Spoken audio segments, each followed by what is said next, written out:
Next week, the Vermont Senate will begin confirmation hearings for Education Secretary Zoe Saunders. She was recently appointed by Governor Phil Scott and comes to Vermont from Florida after service with the city of Fort Lauderdale and in charter schools. But she has faced stiff criticism from some who say she lacks experience in public education. Our Calvin Cutler sat down with her to hear how she would lead the Agency of Education here. Education in Vermont is at a turning point. If Senate lawmakers give the green light to Education Secretary Zoe Saunders, she'll be the first permanent education secretary in over a year. What would you say directly to Vermonters that might have questions? My decision to move to Vermont was also a very personal decision. My values are very aligned to the values of Vermont in terms of supporting strong public schools, community engagement, and promoting inclusion. Spiking property taxes are shining a light on the spiraling cost of education, driven by kids' mental health, staffing, and school infrastructure, leading to about a third of school budgets being shot down on town meeting day. What more can be done and what should be done to address the problem here? I think we need to be able to have those tough conversations in the best interest of our students. And we can't come in with a specific agenda on what that solution is. Saunders spent 5 years managing finances at Charter Schools USA, which manages publicly funded schools operating independently of school districts and their curriculums.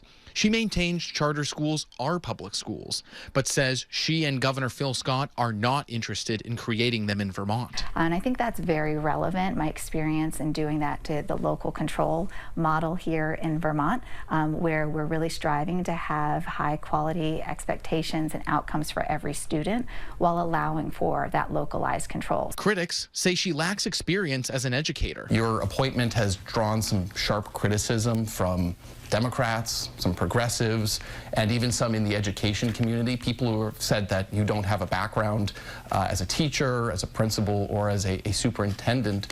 What do you make of those concerns? Yeah.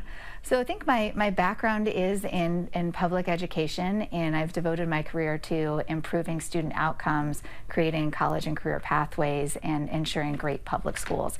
And that's what I come to Vermont to help to support in strengthening the public school system. State lawmakers in Montpelier pass education policy, and curriculum is made at the local level by school boards. What role does the Agency of Education play in setting policy and really moving the needle on some of the change that needs to happen? Yeah, I think the agency plays a leadership role in helping to inform policy development. The agency plays a critical role in terms of analyzing the data, analyzing the research to make recommendations to the General Assembly on policies that are going to be most impactful and beneficial to our students across the state. A recent Supreme Court ruling saying that Vermont cannot withhold school vouchers to schools offering religious instruction is raising questions about the separation of church and state. Do you support public tax dollars going to private and religious schools?